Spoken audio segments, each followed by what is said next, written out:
The invention of the piano was a step-by-step development or like an evolutionary process from other keyboard instruments. In this video, we're going to briefly talk about the history of the piano, who invented it, why it was invented, and when it was invented. Now, the very first keyboard was invented is called the organ. This was about 300 BC, invented by a Greek engineer called Cibbius of Alexandria. He used to call it hydraulis because it was a water pump system that blew air into the pipes, and that's how it produced sound. Only in the Middle Ages, that's where they called it the organ, and that's where the keyboard system was fully developed, and portable organs were also developed.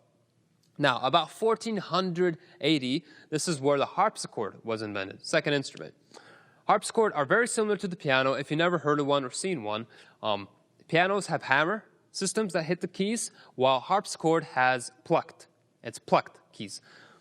The harpsichord is a very beautiful instrument. The only problem with harpsichord, it's really loud, and you cannot play quiet. You cannot play loud, and you cannot play quiet.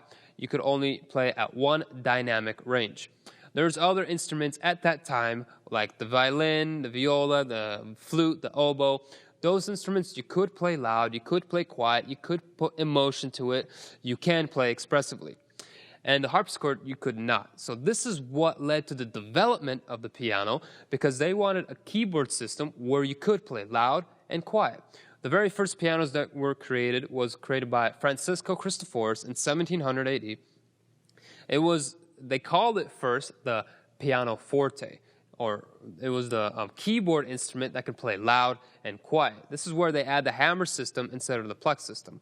Now, those pianos are very similar to the pianos today. They're actually, some of them even exist. There's only like 4 or 5 of them out there.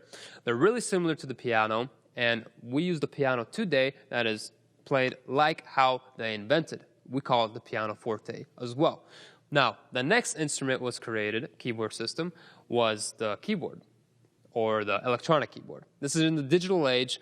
Now, put all the instruments in order. We have the organ, the harpsichord, the piano, and now we have the keyboard, which is electronically, but it's still considered as the piano. People still use it. People play it in their homes, so I include it as the history of piano. So now we have a brief history. We know how it was created, why it was created, and I'm really glad they did because it is an awesome instrument. And now let's continue to our next video and learn more about the piano. Thank you for watching.